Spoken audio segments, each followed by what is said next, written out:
artificial intelligence will completely transform our world. But what is AI? Why will it affect you? And how can you and your business survive and thrive through the AI revolution? Welcome to AI and You. Here is your host, author, speaker, and futurist, Peter Scott. Hello, and this is episode 269. As AI becomes more and more powerful, what is our responsibility collectively? How can we all think about AI safety productively? I am talking with Berkeley, a pioneering professor of AI who built the web's first global online language translator that spawned Google Translate and Microsoft Bing Translator, about his new book, Raising AI, an essential guide to parenting our future. He is independent director of the AI ethics think tank, The Future Society, and was one of 8 inaugural members of Google's AI Ethics Council. He was honored by the Association for Computational Linguistics as one of its 17 founding fellows, and holds joint appointments at HKUST's Department of Computer Science and Engineering and at Berkeley's International Computer Science Institute. Last week, we talked about why we should parent AI and how to do it, the existential issues that drove him to write the book, seeing AI as neuroatypical, and the architecture and features of AI that are important to consider in how we relate to it. This week, we're going to talk about how to parent AI and what that means, responsibilities of the AI companies, a kind of parent-teacher association for AI and how to get involved, and our responsibilities to the next generation. So let's get back into the interview with Berkeley.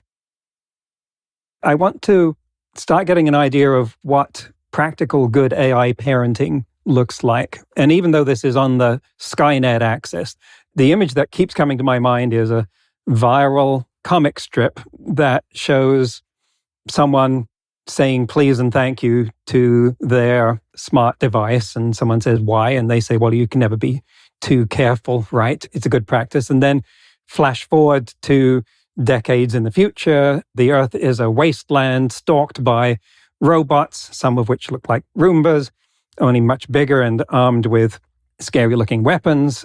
Humans are cowering in the rubble, and then one of these robots points to one of the humans and tells its robot friend, spare that one, he always said please. And it's very funny, but that's the thing that I can't get out of my mind when you're talking about the need for parenting AI. What, in a more practical sense, are you hoping for people to do differently as a result of reading your book? Setting a good example. Look, when people say, what's good parenting? There's no magic bullet. There's no single magic bullet. Good parenting is a gazillion different things. You know, we read tons of volumes to understand what good parenting is and then try to do our best, but we're still winging it even then. And when we're looking at parenting our artificial children, the same holds. If we're looking for a magic bullet that, oh yeah, if we do this, AI is going to be safe for humanity, we're drinking Kool-Aid. There are at least all the same levels of things that we have to think about with respect to how we behave with AIs.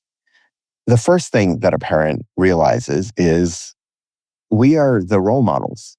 If you have a toddler and they're sitting there and they've picked up a pen and they're pretending to smoke it, the first thing a parent thinks is, oh my God, that's cute, but I better stop smoking in front of my kid.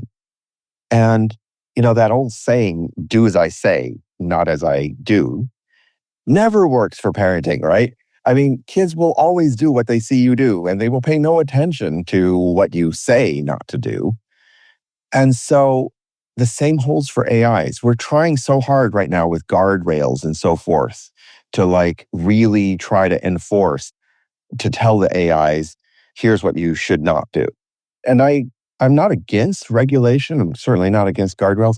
But at the same time, if we think we're going to just regulate our way out of this, we've got another thing coming. I mean, at the end of the day, whatever my colleagues come up with on the regulatory side, whatever corporate governance comes up with on the big tech side, at the end of the day, still, we are the training data. And we need to understand that collectively, the billions of humans on this planet are actually the role models for the AIs today. And it's just like the old saying, garbage in, garbage out. If we're garbage role models, then the AIs are going to be absolutely garbage influencers. And that is not a future that humanity wants to contemplate, given the enormous power of AIs. So, yeah, begin by saying please and thank you. But it's not just because you want to be spared later on in a Terminator type war. No, it's much more down to earth than that. Like, we do this in front of our human children because it's important for the next generation to have good values, to know how to behave. I gave this talk about parenting our artificial children, which are the first couple chapters of the book, literally 10 years ago in 2015. And I remember a year later at the same gathering, a couple who had heard me speak about this, I heard them calling Dakai from a very far distance as soon as they spotted me, and they came running at me and they threw themselves at me and hugged me.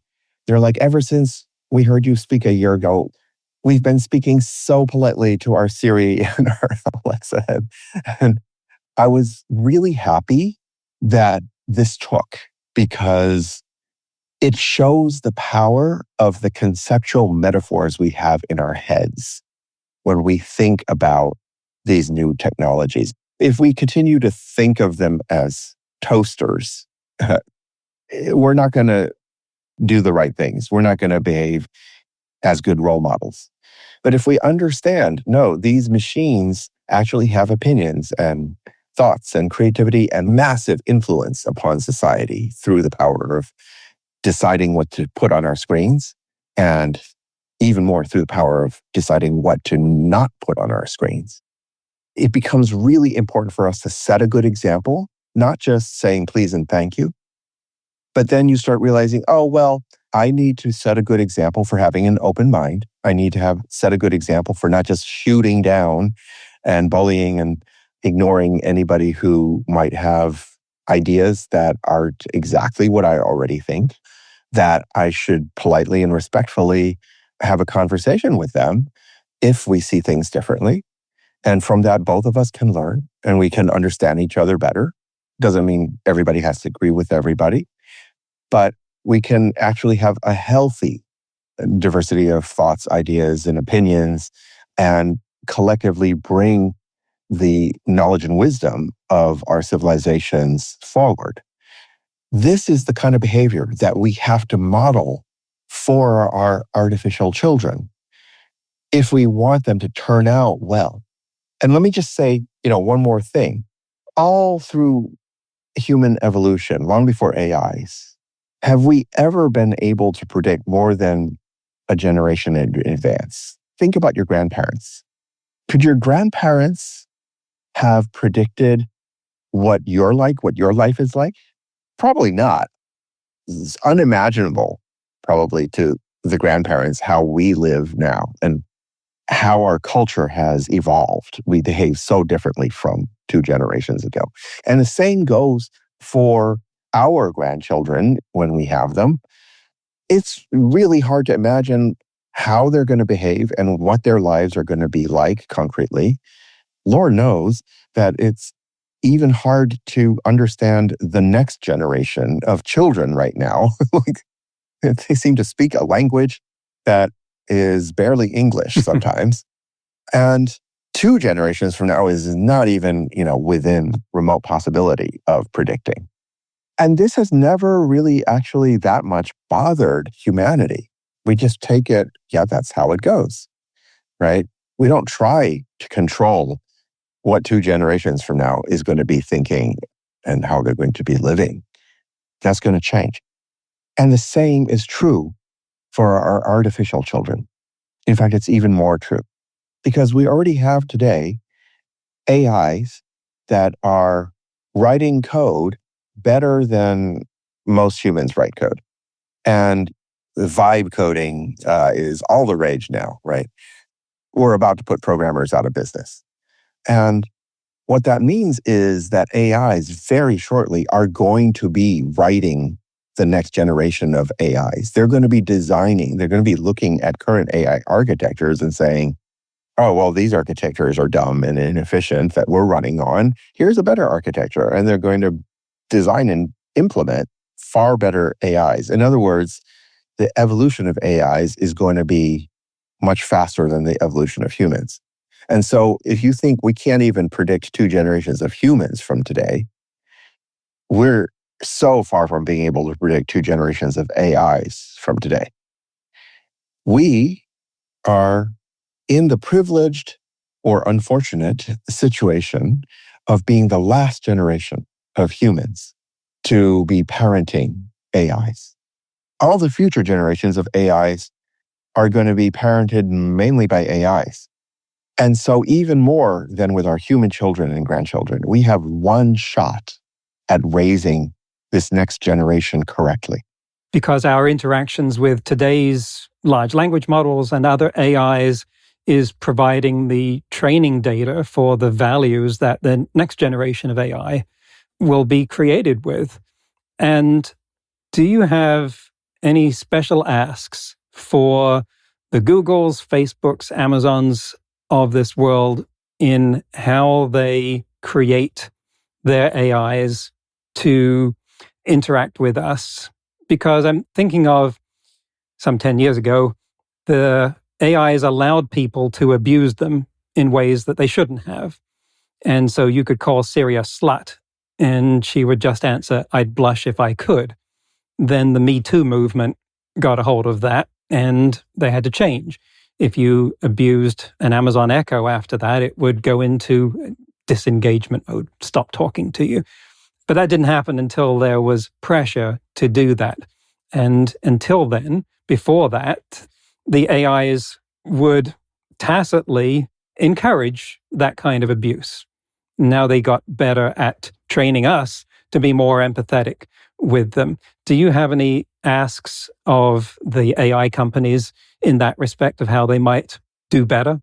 Well, I think that the AI companies they're between a rock and a hard place right now because they're in the position of making a lot of decisions that are enormously powerful in shaping society. And, the AI companies are elected representatives in government. They are businesses. And so tasking the AI companies with actually forming society is a big ask. Part of the reason for the book is because I think that we as a society have to be much, much more engaged in this process. We talk about democracy all the time. We talk about how important it is for us to be involved in government, which, if you think about it for a second, is basically about, well, how do we organize society? How do we use these organizations that we call government to ensure a healthy society that works for everybody? But now, once again, understand that the power of AIs online is so enormous in terms of the influence that it outweighs the power of these human organizations, and yet we're not thinking about them in the same way. We still think of them in obsolete 20th century terms. And we, as a population, need to be involved with the raising and the education of our artificial children at least as much as we're involved with the raising and education of our human children, because the artificial children are even more influential than 99% of the human children. So for us to put so much focus and effort on the human side while we ignore and neglect doing the same for the far more influential AI members of society, whether they be the children or whether they be the tech companies that are schooling the children. That is a very dangerous place for us to be if we actually believe in democracy. And we have a choice before us. We either abandon our input into society, abandon a democratic impulse into how we shape the future, the next generations of society, or we have to step up and get involved. But in order to step up and get involved, we need to wrap our heads around the basics. The basics are, what is the psychology, the child psychology of our hundreds of artificial children that we're all parenting, whether or not we realize it. We have to get some sort of understanding of what sort of behavior we should model for these neuroatypical artificial children that we're parenting. We have to understand what is the effect sociologically of the way we parent. We have to understand, how do we instill good values into our artificial children through the way we behave? How do we instill values of critical thinking, of really the Enlightenment principles that helped humanity crawl out of the Dark Ages? To me, one of the ironic things is that so far, the dawn of AI has been dragging us back to the Dark Ages, pre-critical thinking, scientific thinking, empirical-based reasoning, and instead sort of back to popularity contests and mob rule. When instead, AI should be ushering in a new age of enlightenment, where the algorithms should be helping us with critical thinking, with empiricism, scientific method, statistical significance, logical coherence in our reasoning. Those are things that I think AI is the best technology that humanity has ever invented at having the potential to help humanity with. But unfortunately today, AI is being deployed in exactly the opposite way, which is the height of irony. We need instead to get involved in raising these AIs to actually value the Enlightenment principles, the Renaissance that helped us to move forward as a society, as civilization.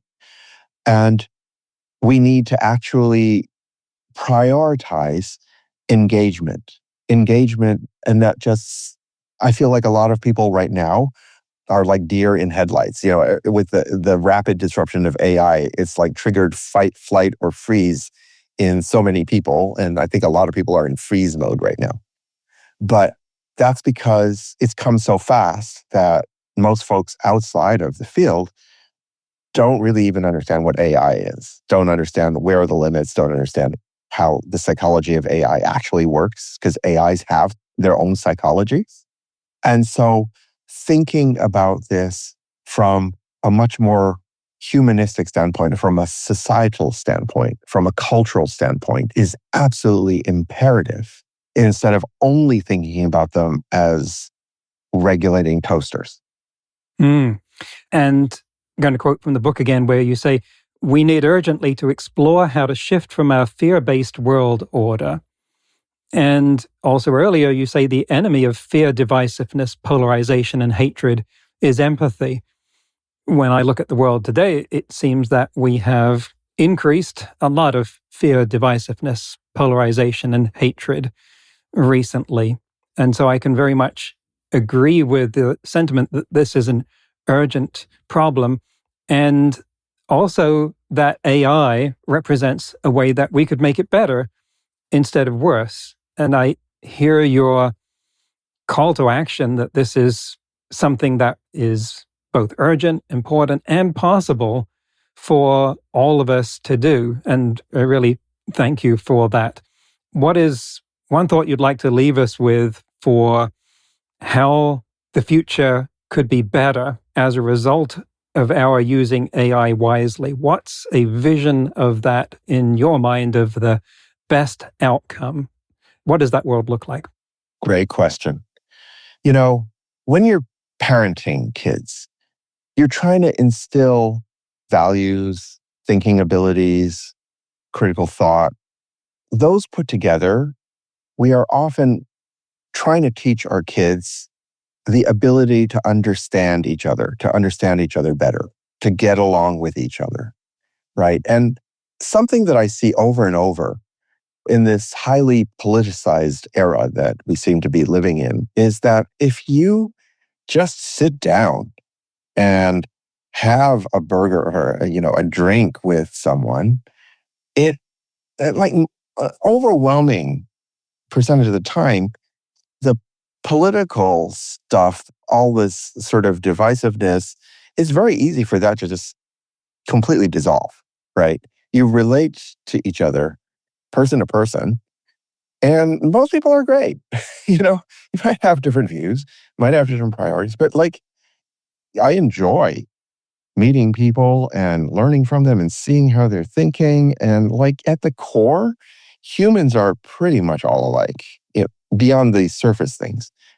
And I think that is absolutely essential in an era where the destructive powers that AI has given now to humanity is beyond anything that we've ever had to face. 1,000,000 years of evolution have never presented humanity with the kinds of selection pressures, the kinds of fitness functions that you get when half the population is walking around carrying weapons of mass destruction.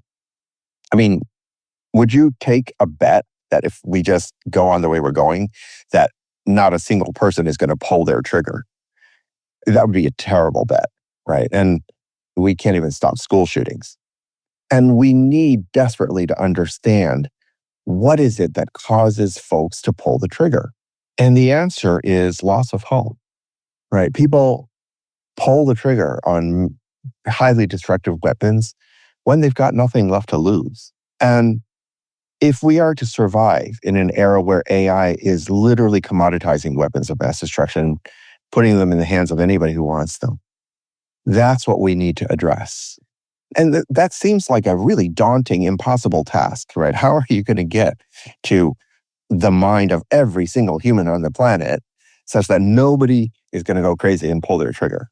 I'm not saying the odds are good, but my own nature, I was born an optimist. And I think that's a good thing, because if we go into this pessimistically, we are doomed for sure.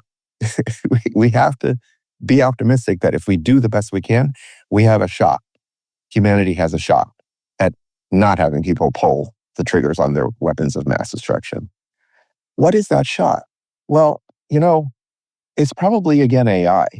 AI is probably the only tool we have that has the potential to scale up exponentially to being able to meet the dangers that AI is propagating exponentially. And if you think about that for a second, pretty much everybody now, at least in the developed world, or even in the developing world that has a phone, is able to use things like Google Maps. And I, like a lot of people, was born spatially challenged. I'm lost without Google Maps. It's great.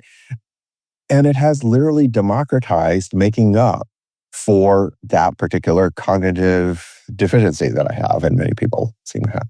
Now, Google Maps is a very specialized kind of AI, but the more general kinds of AI that we are now beginning to put out can do the same. We have the potential for each and every one of us in our devices to have AIs, either dedicated AIs or even the chatbots and other AIs that tech companies are providing, to actually be helping us with that.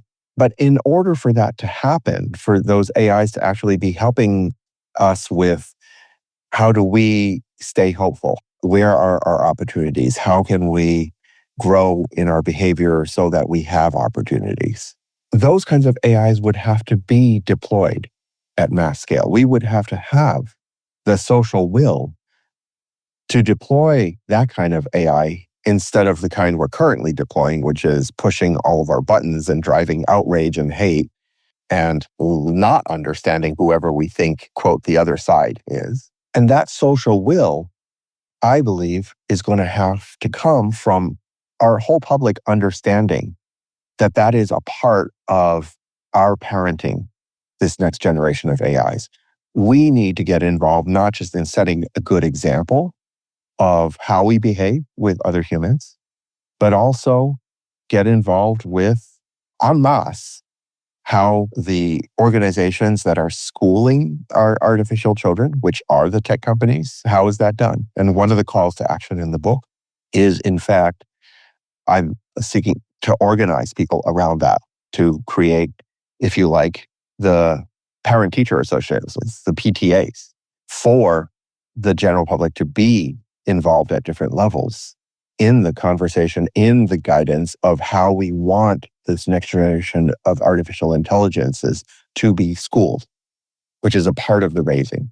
And if we do this right, then we will be in a situation where our artificial children then mature to a point where they are able to help with raising us. Mhm. As we grow, our children, if we raise our children right, our human children, they start taking care of us. Many parents I know will say, if asked, what is the thing in life that happened to you that made you most want to become a better version of yourself? And they will say, well, it's having kids. Because as soon as they have kids, they see, oh, the kids behave the way I do, I better shape up. And as the kids grow older, if they're well raised, the kids start doing things that make you proud. And you see them, and sometimes you say, oh, well, I wish I'd been doing that. Well, I can start doing that now. I can speak personally to that impulse. Yeah. I think we're not that long from where humans are entering a stage of quasi-retirement where we're going to want our artificial children to have been raised well to take care of us in our old age. And I can hear the echoes of your past here in that you created Google Translate, which helped people who couldn't understand each other at all to have a conversation. And we're talking here about something that can help people who may speak the same language but don't understand each other at an emotional or ideological level to relate to each other. And that would certainly be a much better use of AI than the social media algorithms that have only increased that polarization lately. Wonderful conversation. Time is limited here, so I'm going to ask you, where can people find out more about the AI PTA and other things? We will, of course, have a link to your website and the book in the show notes and transcript. If there's anything else you'd like to tell them about where to follow you and your works, then this is the time. Absolutely. So everything is on my homepage. My homepage is my name. It's DEK.ai. It's a domain name hack. Mm-hmm. And yes, I was born for this. I think that there are a lot of moving parts, a lot of different components. And my goal here is not to prescribe, here is Takai's direction on what we should do. I think that this is a massive conversation. I just want to nudge us into having a national conversation, an international conversation about this. And that we're only going to come to some sort of healthy direction after the majority of us have actually grappled with all the trade-offs here. There are no easy answers. Just like with raising kids in society, there are no easy answers. We have to at least gather around all our living rooms and kitchen tables and debate each other, grapple with these trade-offs and see, well, okay, if we look at AIs this way as the next generation, as highly influential members of society that we cannot afford to leave as feral, unparented children that take charge, then we will be able to collectively come to some sort of building consensus. Not everybody's going to agree with everybody. I mean, that's perfectly healthy. But we need to have some sort of general, bell curve of directionality as opposed to the complete lack of it that we have right now. And I'll continue to work with my colleagues to try to see how that process can best be facilitated. Like, this is about the process. One of my favorite moments in speaking about this over the past year, after a talk I gave in New York, a gentleman came and pulled out a $2 bill to give to me. Do you know what's on the back of the $2 bill? No. Yeah, they're so rare. It's actually a picture of the founding fathers at work. And he said, I really liked the comment you made, Dekai, that we owe it to our founding fathers, who 250 years ago put enormous amounts of thought into what kind of a system and checks and balances and all that could actually sustainably work with all the complexities of modern society in the late 1700s. We owe it to those founding fathers to do at least that amount of soul searching, thinking it through completely as we can, with the emergence, again, of the most disruptive change to the evolutionary environment in 1,000,000 years of human evolution.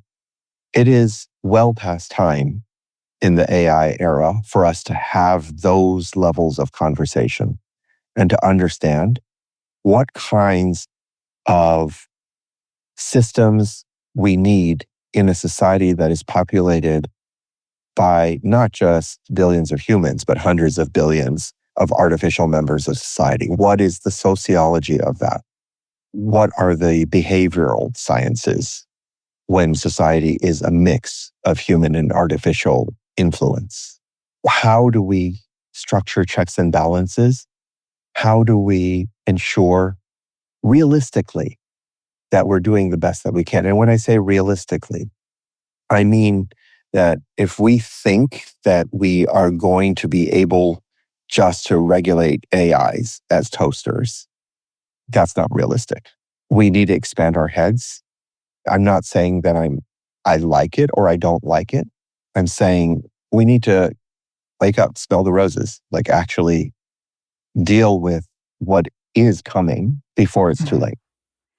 And as much as we owe that to our founding fathers, we owe it even more to our children, and both kinds. So thank you very much, Dekai, for asking us and calling us to be better versions of ourselves, to create that future where our AI children can make the best version of it for us. And thank you for coming on AI and You. Thank you, Peter. Pleasure. And that's the end of the interview. You can really hear there the kind of guest we aim to get on this show, someone who's driven to make a difference out of empathy and purpose.